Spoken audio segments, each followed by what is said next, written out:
regenerative is just the next stage of organic. Like I pointed out, most farming was natural or organic for 10,000 years. Organic is not some new invention. Organic is the way things used to be.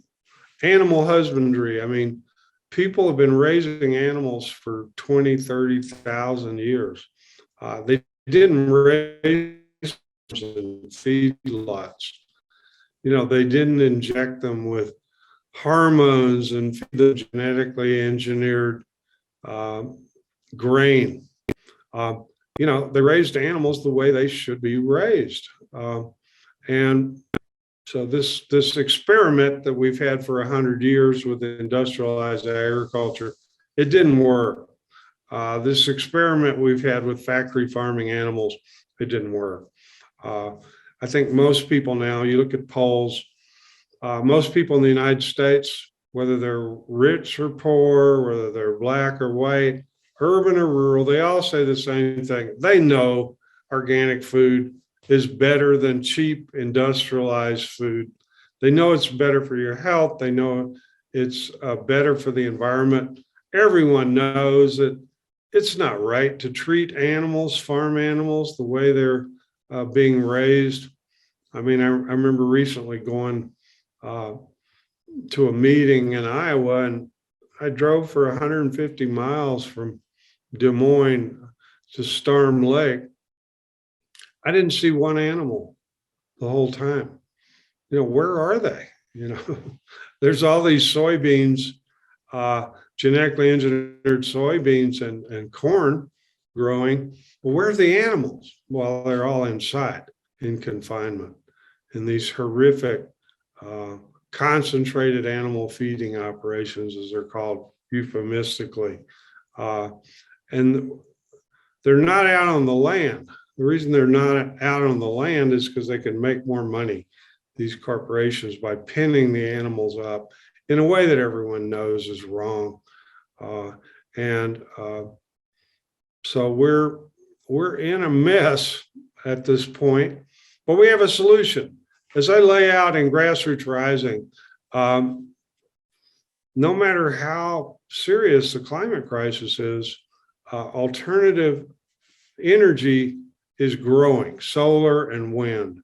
Energy conservation is growing. Within the next 10 or 12 years, approximately half of the greenhouse gas emissions that currently come from our fossil fuel use are going to be reduced. We are going to emit 50% less carbon dioxide and greenhouse gases than we're emitting now. But that's not enough. I mean, the crisis is so intense at this point that even if we keep moving in a renewable energy situation, that's not enough. We have to draw down the excess carbon dioxide, but we got to stop putting so much up, and we got to draw down the excess carbon dioxide out of the atmosphere and put it back where it can do some good instead of damage in our soils, in our trees, in our plants. And that's what regenerative agriculture is all about. So, or regenerative food farming and land use. Okay, so what are the characteristics that are out there now? I mean, first of all, consumers are becoming more aware of the fact that we have to eat healthier food. I mean, one good thing during the pandemic, this horrific period we've gone through the last couple of years, sales of organic food have increased substantially, 10, 15% a year. Sales of nutritional supplements and vitamins have increased the largest amount in decades, I think over 20% last year. People started cooking at home at a much higher rate. I mean, Americans typically still spend half of their food dollar eating out at restaurants where I think all of us agree it's not very healthy food, it's expensive, and so on. So people during the pandemic started cooking at home more. You saw a sharp increase in people reading and cookbooks and recipe books and trying to improve their cooking skills. You saw it's very hard to get seeds, organic seeds for gardening the last couple of years because so many people are getting into backyard gardens and so on. So these are good signs, but there's also we're getting back to quote the normal, which is pretty abnormal now, and we'll see what happens. But we need to continue these positive trends. A lot of people have finally realized that you look at who died from the pandemic or other causes the last couple of years, it's the same as it's been for a couple of decades. People with chronic disease and poor health who typically have a history of eating junk foods or unhealthy foods, people who have a history of not getting outside and getting in the sunshine, getting exercise, people who either don't know or can't afford nutritional supplements, people who don't know about or can't afford to go to holistic practitioners and so on and so forth. These are the people that are suffering the most from our health crisis. What is, I mentioned earlier that polls have steadily shown over the last 20 years, people understand now that organic food is better for you and more nutritious and so on. So why is organic? Yeah, it's a pretty big industry. It's over $100 billion. It's, if you add up organic and grass-fed and, organic that's certified or organic or food that's actually organic but isn't certified, it's 10% of the food we buy and consume. But why isn't it the majority? And I think what we realize is that, people are in the grocery store, anywhere nowadays. You don't have to be in a natural food store or co-op. There is some organic food available, but the problem is when they pull out their wallet at the checkout line, they don't have a whole lot of extra money to spend. And so there's this notion that, organic food's better, but it's too expensive. Well, too expensive compared to what? In the 1950s, when I was a kid, the average household in America spent, I believe, 29% of our household income on food.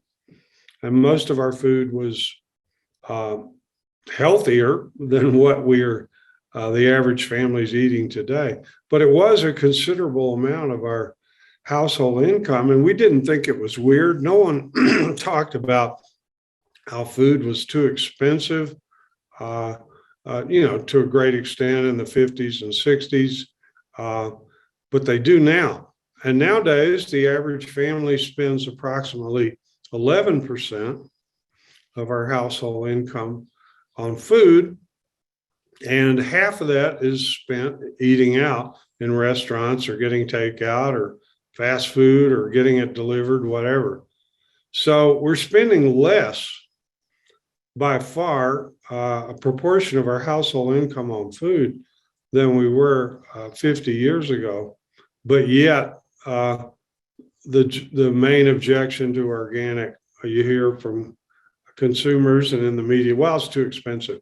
Well, what this means is that the reason when you pull out your wallet, it seems too expensive to buy the higher quality food is because everything else you're paying for has gone up. The high cost of living is beyond the means of most working class and those of us middle class and rural people in America. It's become too expensive. So you cut corners with your food. You shouldn't do that, but you cut corners. And the thing about cooking at home and cooking the right way, having family meals the way we used to, well, time. People don't have any time. I mean, so many people have long commutes to work. So many people have 2 jobs or 3 jobs. Time has become a precious commodity. And again, people are cutting corners. They're tired out after work, after commuting. They choose the easy convenience food, or they say, oh, let's just go out to, a restaurant that they know is not healthy for them and their kids. And so we're in this situation. We have successfully educated the broad majority of the population about healthy food, the importance of healthy food. But if you can't afford healthy food, you're not going to buy it and you're not going to change. And if you don't have time to improve your cooking skills or sit down or whatever, you're not going to change. We ran an article in our newsletter last week about nutrition illiteracy. And the author was talking about how they've done some polls of medical doctors in the US, and most of them said that they hardly ever had a class on nutrition in medical school. They never have time to read about it. Basically, doctors don't know a damn thing about nutrition. They don't prescribe healthy food for our chronic disease epidemic because they don't think about that, or they don't know about it, or they're afraid to act differently. So they just write a prescription for pills, and we keep going. We're spending $3.5 trillion a year on so-called healthcare costs in this society, and people are getting sicker and sicker. Again, the doctors, they're working long hours. Yeah, they make good money compared to most workers in this society, but they don't know about health and nutrition, and they're not informing their patients about this.